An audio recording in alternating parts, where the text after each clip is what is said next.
10 years ago, I never would have thought that I would be here today doing what I'm doing. My name is Mike Byers, more affectionately known sometimes as Mike the Barber. How I got here, how I became a barber, I don't even know. Really, I did about 19 years, 6 months as a police officer, and I got hurt prematurely and I was forced to retire.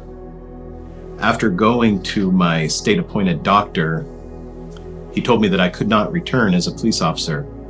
I was devastated. I was crushed. It was all I knew. I got sworn in at the age of 19, which is pretty young to start as a police officer, especially in California.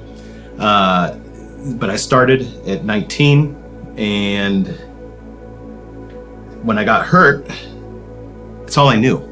And I was devastated. And I did what a lot of guys do. I went to therapy. I went to my barber. And when I walked in, he knew something was going on with me. And I told him, I didn't have an appointment or anything.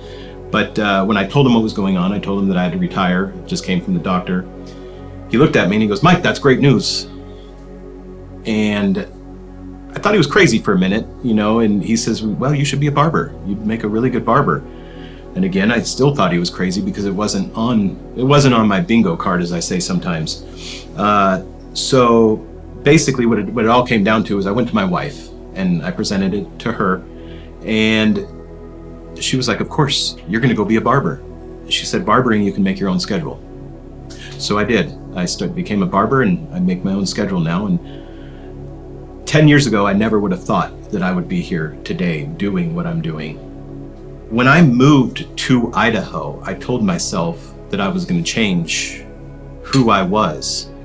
I started researching churches to go to, and I started talking to my customers, and I had a customer tell me about Brennan.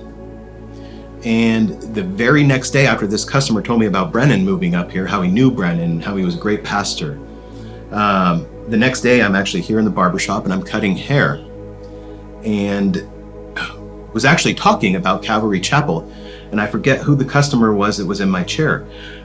And I was distracted from that because the door opened here and it was Pastor Brennan. And he stuck his head in the door. He didn't come all the way in, but he stuck his head in the door. And he goes, "Oh, all right, I found the barber shop. This is great. I love this setup." And he's talking to me with his head just peeked in the door as I'm cutting the guy in my chair. And he goes, "Okay, well, I just wanted to check it out." And it was just really strange that he happened to come in at that time while we were talking about Calvary. And the day before, I was just told that there was a new pastor, and then he shows up at my door. Didn't know he was moving into the neighborhood. He lives right around the corner from me now. Then I go to meet Brennan and fell in love with him. We instantly bonded, instantly connected. And it was probably my second or third time at CCE. I raised my hand and I gave my life to Jesus. I felt like it was the first time in my life where I felt something when Brennan was talking. I felt it that day when I raised my hand, and numerous times since then. Whether it's out watching the baptisms and watching God transform other people, it's been unreal. It's been unreal, and I continue to see it.